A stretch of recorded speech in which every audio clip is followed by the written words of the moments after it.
Like 5,000 likes to this video, we will upload more patriotic news. Thank you. Shots fired. Anthony Scaramucci accuses top Trump aide of White House leaks. Since being appointed as White House Communications Director last week, Anthony Scaramucci has made it known that he will be shaking things up in Donald Trump's White House and working overtime to plug the leaks there. Now, it appears that Scaramucci has zeroed in on someone as the main White House leaker, and the identity of this person will shock you. The Hill reported that Scaramucci just publicly insinuated that White House Chief of Staff Reince Priebus is a leaker. On Thursday, Scaramucci called into CNN to challenge Priebus to deny that he is not a leaker. When I put out a tweet and I put Reince's name in the tweet, they're all making the assumption that it's him, because journalists know who the leakers are, Scaramucci said. If Reince wants to explain he's not a leaker, let him do that. But let me tell you about myself. I'm a straight shooter and I'll go right to the heart of the matter, he added. Scaramucci went on to indicate that his relationship with Priebus is very tense, likening it to the biblical brothers Cain and Abel. Cain murdered Abel in the book of Genesis and then lied about his actions to God. If you want to talk about the chief of staff, we have had odds, we have had differences, he said. When I said we were brothers from the podium, that's because we're rough on each other. Some brothers are like Cain and Abel. Other brothers can fight with each other and get along. I don't know if this is repairable or not. That will be up to the president. This came after Scaramucci took to Twitter late Wednesday night to suggest that Priebus was behind the leak of his financial information to a Politico reporter. In the tweet, which has since been deleted, Scaramucci tagged Priebus and said he would contact the FBI and Department of Justice in light of the leak of my financial disclosure info, which is a felony. What do you think about this? Let us know your thoughts in the comments section.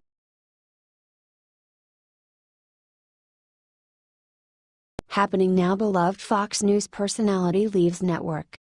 Fox News fans were saddened to learn this week that a beloved personality has left the network to join another. Western journalism reported that Fox News red-eye personality Andy Levy has left the conservative network to join HLN, where he will produce and appear in a new program being launched by the network. The show is set to be hosted by CNN contributor S.E. Cupp and feature panel discussions similar in format to FNC's The Five. Though the show does not have a set premiere date, HLN said that it will be a live program. TV's Andy Levy was a staple of the late-night show Red Eye until it was cancelled back in May. He had been with the show since it launched in 2007 and often filled in as a host in the absence of show founder Greg Gutfeld, who left the show in 2015 to join The Five. During a 2015 interview, Levy said that "to me the best shows are when you're mixing it up," which suggests that his HLN show will be anything but conventional. He describes himself as a libertarian and often said that Red Eye leaned right of center. Levy took to Twitter on Tuesday to announce his move to HLN and ask his fans what they think about it. Fans were quick to congratulate Levy on his new show. "Congrats on the new gig, good to have TV's Andy Levy back on TV," one fan wrote. "All the best. You're 2D and good to be on the bench for long," another added. What do you think about this? Let us know your thoughts in the comments section.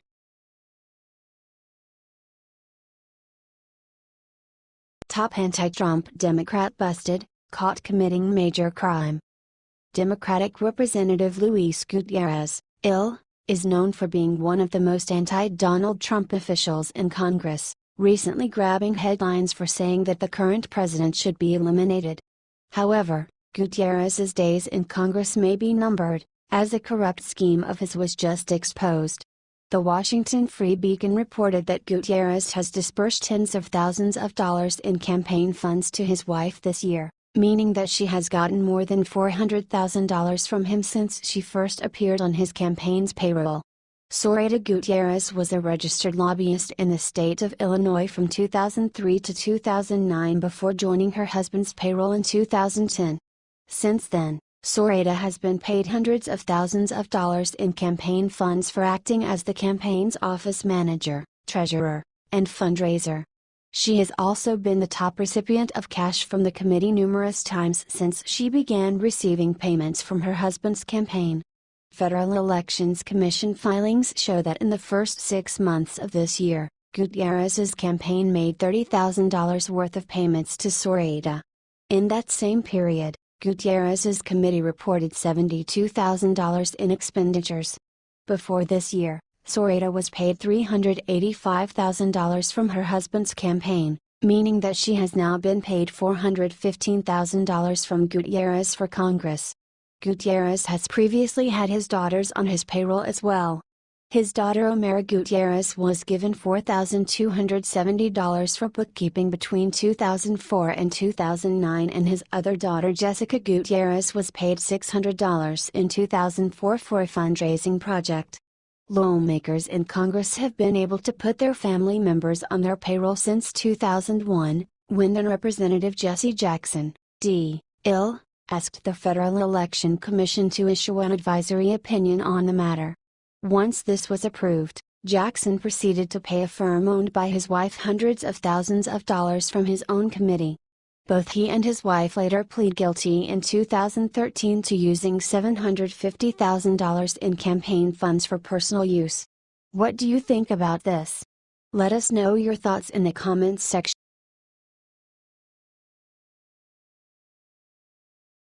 O.J. Simpson makes sickening announcement days after parole. Millions of Americans were furious last Thursday when disgraced NFL star O.J. Simpson was granted parole after serving just 9 years of a 33-year sentence for robbery and kidnapping. Many people feel that he should be in prison for life for the murders of his ex-wife Nicole Brown Simpson and her friend Ronald Goldman, a crime Simpson was officially acquitted of but was convicted of in the court of public opinion. That's why it came as a sickening surprise when Simpson made an announcement about Nicole's grave through his lawyer this week. CBS News reported that Simpson's lawyer Malcolm Laverne went on CBS This Morning this week to slam reports that the former NFL star plans to visit Nicole's grave upon his release. After watching the segment, Simpson asked Laverne to deliver a message that he visited Nicole's grave on countless occasions before he was incarcerated, and that he has every intention of doing so again. Simpson added that it's judgmental to describe something he did before his incarceration as insensitive. This came after Ron Goldman's family went on CBS This Morning to slam Simpson for boasting that he lived a conflict-free life during his parole hearing. Conflict-free except for the wife-beating of his first wife, Nicole, said Fred Goldman, Ron's father. He's hardly conflict-free. Ron's sister Kim added, and you can't ignore the fact he was held responsible in the civil court for killing Ron and Nicole. Though Simpson was ordered to pay more than $20 million to the Goldman family after losing the civil suit, Kim said he has paid less than 1% of that. He's never physically paid anything. We've taken things from him but he's never willingly paid a penny, Fred said. The Goldmans were asked if they feel Simpson is the same person after spending years behind bars. I believe without a doubt he's the same person. I think he showed it clearly during the parole hearing. His snickering about things. The arrogant looks when they're reading things. The way he snapped at one of the commissioners on the parole board, Fred said. I think he is exactly who he always is. Share this story if you think O.J. Simpson should still be locked up.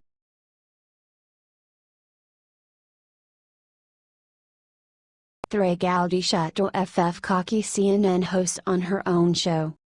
While interviewing Representative Gowdy, RS.C, CNN host Erin Burnett tried to stir up controversy over a recent comment President Donald Trump made about his faith.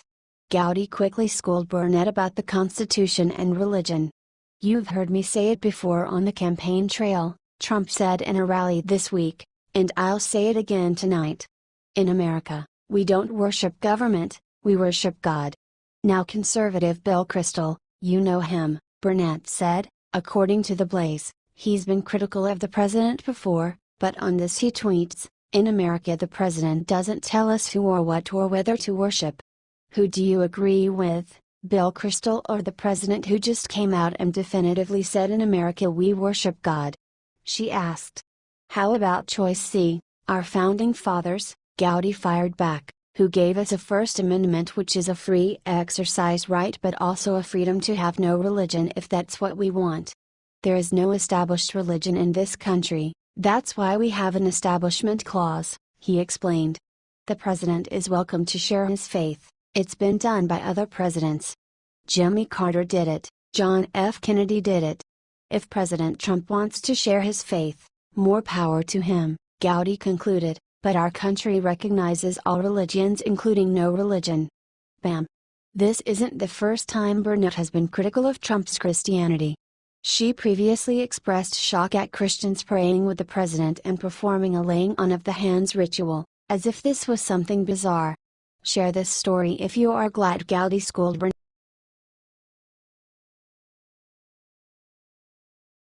Breaking bombshell: Hillary Clinton witness agrees to testify against her.